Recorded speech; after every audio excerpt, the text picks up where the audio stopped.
아, 할렐루야. 예, 지난 한 주는 일해야 희망을 이룬다. 결국은 잘 되게 해주신다 하시면서 일하는 축복 그리고 일해서 희망을 이루는 축복이 충만하라 하셨습니다. 일하면 희망이 생기고 표적이 일어나고 편하고 영육의 문제가 해결되고 또 하나님 성령님이 역사하시고 천국에 자기 처소가 지어지고 영도 육도 더욱 빛이 난다. 그러니까 일하는 축복이 이렇게 많으니까 일은 하나님이 허락하신 축복이라고 했습니다. 왜 나만 일해야 되나 하지 말고 내게 이런 축복을 주시다니 감사하다 하고 열심히 해야 되겠습니다. 우리 단에는 나밖에 없나? 일할 사람이 나밖에 없나 하지 말고 일의 축복을 주셔서 감사합니다. 그렇게 생각하면서 이러한 모든 축복을 받아야 되겠습니다. 여러분 지난 한 주간 말씀 따라 일하는 축복을 많이 받았습니까? 감동을? 그런 줄 믿습니다. 오늘도 주시는 말씀으로 우리가 무장을 해서 열심히 주의 일을 하는 우리가 되고 그로 인해서 하늘의 뜻도 우리의 소망도 이루는 축복이 충만하기를 바랍니다. 중국에서는 예로부터 천하의 명의 아주 신령한 의사로 춘추전국 시대에 편작을 꼽는다고 해요. 근데 이제 이 천하의 명이었던 이 편작에게는 의사인 형이 2명이 있었어요. 그 삼형제가 다 의사였죠. 근데 이 위나라 왕이 편작에게 물었습니다. 너희 삼형제가 다 의사인데 그 중에 누가 제일 실력이 좋으냐? 그렇게 물었어요. 그게 이제 편작이 말하기를 우리 맏형이 제일 실력이 좋습니다. 그 다음에 둘째 형이고 제가 제일 실력이 없습니다. 이렇게 이야기했죠. 그러니까 위나라 왕이 묻기를 그런데 왜 너가 제일 유명한 의사로 실력 있는 의사로 그렇게 소문이 나 있냐 물었죠. 그때 이제 편작이 이야기하기를 우리 큰 형은 증상을 느끼기도 전에 얼굴만 딱 보면 앞으로 어떤 병이 날 것을 압니다. 그래서 병이 생기기 전에 미리 치료를 해주지요. 그러다 보니 아무리 잘해주어도 형이 낫게 해준 것을 사람들이 잘 모릅니다. 그럼 둘째 형은 어느 정도냐 하니까 둘째 형은 병세가 약간 나타날 때 그때 병을 알아차려서 치료를 해준다는 거예요. 그러다 보니까 환자들은 둘째 형이 큰 병을 치료해 주었다라고는 생각하지 않는다는 거예요. 그래서 위나라 왕이 더욱더 궁금해서 그러면 형제 중에 가장 실력 없는 편작 너가 가장 유명하게 된 이유는 뭐냐? 저는 실력이 없다 보니까 병이 커져서 심한 고통을 느낄 때 그때서야 비로소 알아본다는 거예요. 그러니까 중한 병이니까 맥을 짚어야 했고 처방을 해야 되고 아픈 것을 도려내는 수술도 해야 했습니다. 그러니까 사람들이 그런 저를 보고 큰 병을 치료해 주었다고 그렇게 이야기합니다. 이것이 삼형제 중에 가장 실력이 모자란 제가 명의로 소문난 이유입니다. 참 어리석은 인생들이지요. 그렇게 이야기를 했습니다. 인간의 심리를 잘 묘사하는 그런 이야기입니다.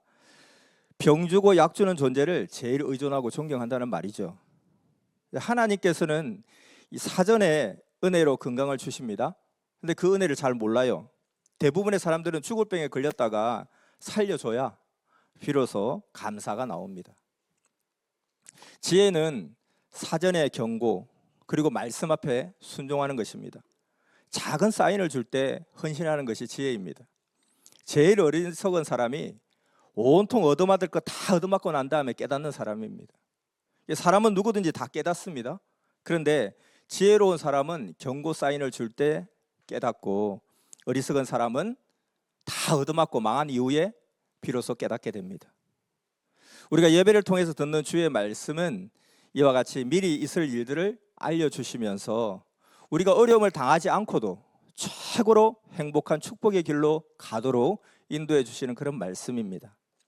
어리석은 인생들처럼 꼭 어려운 일을 당하고 고통을 겪어야만 그래서 거기에서 해결되어야만 하나님의 도우심과 사랑을 느끼는 것이 아니라 미리 어려움이 없도록 돌보시며 인도해 주시는 그 하나님의 사랑을 깨닫고 무엇이 중요하고 무엇이 귀한지를 깨닫는 지혜롭고 총명한 신부가 되어야겠습니다. 하나님의 사랑이 너무도 크고 크지만 그 심정을 대언하는 자가 없으면 우리는 그 심정을 그 사랑을 알 길이 없습니다. 하나님의 대언자 그리고 구원의 사명자가 있으므로 우리는 그 엄청난 축복을 받을 수가 있습니다. 그의 말씀을 우리는 들을 수 있음에 너무나 행복한 인생이고 이 시간이 진실로 행복한 시간이라 할 수 있을 것입니다. 감사와 사랑으로 그리고 설렘과 흥분으로 귀 맞는 예배가 되기를 바랍니다. 기도하겠습니다. 사랑하는 성삼위 하나님, 사람들은 누구나 깨닫지만 미리 하나님의 말씀을 주시고 또 사인을 주실 때 깨닫는 자가 있고 끝까지 가봤어야 그제서야 깨닫는 자가 있습니다.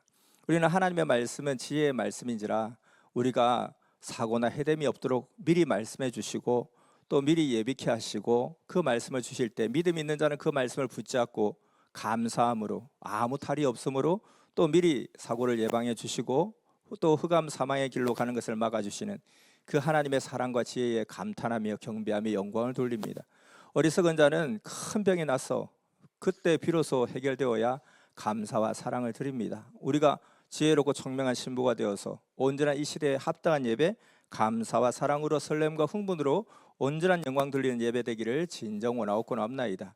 예배 시간은 하나님과 가장 가까이 만나는 시간, 흑암에게 사탄이 가장 또 그것을 방해하는 시간입니다. 이 영적 싸움이 첨예하게 일어나는 이 귀한 시간, 하나님 정말로 축복의 시간 될 수 있도록 우리의 마음과 심령을 붙잡아 주시고 온전한 영광의 예배 드리기를 원하옵나이다. 예배를 위해서 준비하고 수고한 모든 예배위원들 또 모든 파트에 수고하는 모든 사람들, 그 수고와 애씀이 하나님이 기억하심이 크시옵고 또 자기의 심령 가운데 큰 은혜와 감동으로 역사해 주실 줄 믿습니다. 온전한 감사와 사랑으로 영광 돌리는 예배, 주의 말씀을 깊이 또 사랑으로 받아들이고 실천하는 능력의 예배, 온전한 사랑의 능력과 은혜가 충만한 예배 되기를 원합니다. 사랑하는 예수님의 이름으로 감사하며 기도드렸습니다. 아멘.